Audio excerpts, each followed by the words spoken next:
হবিগঞ্জের মাধবপুরে দৈনিক আমার দেশ পত্রিকার সম্পাদক ও প্রকাশক ডক্টর মাহমুদুর রহমান এবং 4 সাংবাদিকের বিরুদ্ধে মিথ্যা মামলা প্রত্যাহারের দাবিতে মানববন্ধন ও প্রতিবাদ সমাবেশ অনুষ্ঠিত হয়েছে। নাহিদ মিয়ার তথ্যচিত্রে থাকছে বিস্তারিত।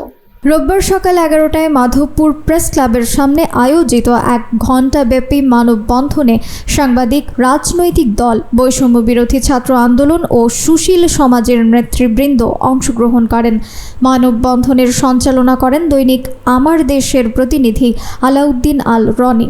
এই সময় বক্তারা বলেন, ডক্টর মাহমুদুর রহমান এবং তার পত্রিকার বিরুদ্ধে দায়েরকৃত মিথ্যা মামলা অবিলম্বে প্রত্যাহার করা উচিত। তারা হুঁশিয়ারি দেন, যদি দ্রুত ব্যবস্থা না নেওয়া হয় তবে বৃহত্তর সিলেটের মাধবপুর থেকে বৃহত্তর আন্দোলনের কর্মসূচি ঘোষণা করা হবে।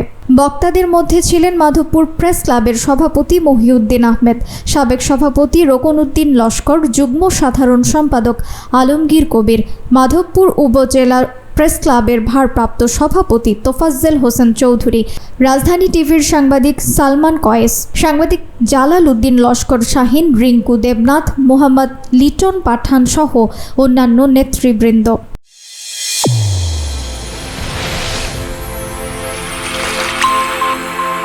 চ্যানেল A1 হৃদয়ের স্পন্দন।